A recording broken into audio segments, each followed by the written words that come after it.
Hello friends, welcome back to my channel Maya Mallick 510। আশা করেছি তোমরা সকলে খুবই ভালো আছো এবং আমরাও খুবই ভালো আছি।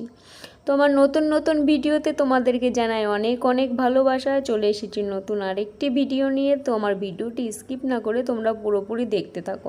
আজকের ভিডিওটি কিন্তু অন্য কিছু না, যেমন অন্য দিন ভিডিওটি আমি কি করি কি না করি সেগুলো দেখাই।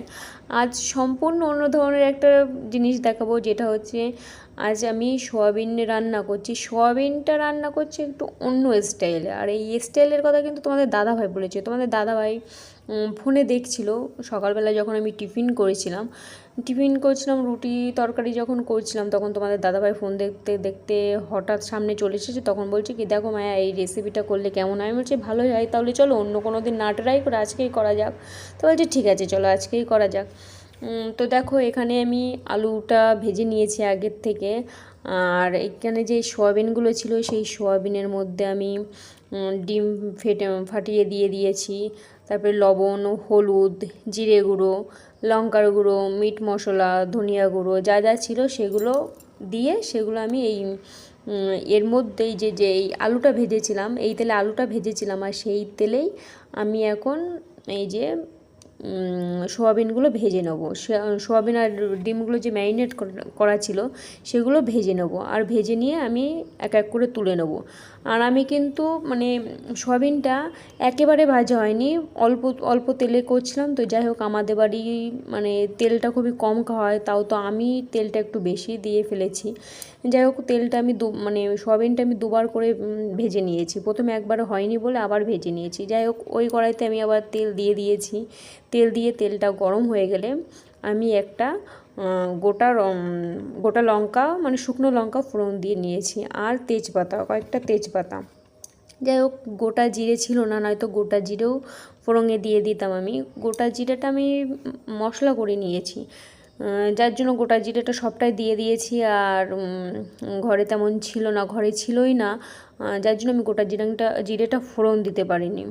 আর তারপরে আমি পেঁয়াজ কুচি করা ছিল। যাই হোক, দুটো পেঁয়াজ, বড় বড় সাইজের দুটো পেঁয়াজ কুচি ছিল, সেই পেঁয়াজ কুচিগুলো আমি দিয়ে দিলাম। আর এই পেঁয়াজগুলোর মধ্যে অল্প একটু লবণ দিয়ে দিলাম। অল্প একটু লবণ দিয়ে দিলে কি হয়, এই যে পেঁয়াজটা থাকে না, পেঁয়াজটা ভাজার সময় পেঁয়াজটা মানে অনেকটা আছে না, অনেকটা লাল লাল করে ভাজার সময় পেঁয়াজটা শক্ত হয়ে যায়। লবণটা দিয়ে দিলে কি হয়, পেঁয়াজটা নরমই থাকে। যাই হোক, পেঁয়াজটা আমি লাল লাল করে ভাজা হয়ে গেলে আমি ওর ভিতরে দিয়ে দেবো মশলা, মানে বেটে রাখা মশলাটা। এর ভিতরে অনেক কিছুই ছিল, আদা ছিল, রসুন ছিল, তারপরে জিরে, লঙ্কা, যাই হোক অনেক কিছুই ছিল। টমেটোটাও ছিল, টমেটোটা ভাবছিলাম যে টমেটোটা কেটে তারপরে দিয়ে দেবো, না, একসঙ্গে এর ভিতরে পেস্ট করে আমি মশলাটা কষিয়ে নিচ্ছি। আর যে অল্প কটা হচ্ছে পেঁয়াজ কুচি আমি ভেজে নিয়েছি, আর অল্প কটা পেঁয়াজ হচ্ছে আমি পেস্টও করে নিয়েছি। আর এই মশলাটা দেখো তলায় কষিয়ে নেবো যতক্ষণ না তলায় লেগে যাচ্ছে। কারণ কষিয়ে নিলে এমন কী হবে, কষিয়ে নেবে বলতে তেলের সঙ্গে একটু মশলাটা ভালো করে ভেজে নেবো, তাহলে যে পেঁয়াজ রসুনের যে গন্ধটা বেরোয় না, সেই গন্ধটা আর বেরোবে না। যাই হোক, তারপরে আমি মশলাটা কষিয়ে নেবো। যেই দেখবো কড়াইতে লেগে যাচ্ছে, তারপর আমি কিছুটা জল দিয়ে দেবো। আর এই জলটা কিন্তু গরম জলই দিয়ে দিয়েছি, কারণ আমার মনে হয় যে গরম জলটা দিলে ভালো হয়। তারপরে এই মশলাটা আমি ভালো করে নেড়ে চেড়ে নেবো। মশলাটা ভালো করে নাড়িয়ে নিয়ে, ভালো করে কষিয়ে নিয়ে, যতক্ষণ না ওখান থেকে মানে জলটা কমে গিয়ে তেল বেরোচ্ছে, ততক্ষণ আমি নাড়িয়ে নেব। তারপরে আমি দিয়ে দেব লবণ, পরিমাণ মতন লবণ দিয়ে দেবো। মানে যে যেমন লবণ খাও সে তেমন অনুযায়ী দিতে পারো। আমরা যেমন লবণ খাই তেমন দিলাম, লবণ দিয়ে দিলাম, হলুদ দিয়ে দিলাম, এখানে হচ্ছে যাই হোক অনেক কিছু দিয়ে দিলাম। জিরে গুঁড়ো দিয়ে দেবো, তারপরে শুকনো লঙ্কার গুঁড়ো দিয়ে দেবো, মানে যে যতটা লঙ্কা খেতে পছন্দ করো। আমরা যেমন শুকনো লঙ্কার পেস্টও কিছুটা দিয়েছি, শুকনো লঙ্কা দিয়েছি, কাঁচা লঙ্কা একসঙ্গে পেস্ট করে দিয়েছি। আর আমি লঙ্কাটা বেশিই খাই, আর আমার শ্বশুরবাড়িতে, বাবার বাড়িতে লঙ্কাটা বেশি খাই, আর শ্বশুরবাড়িতে লঙ্কাটা কম খাই।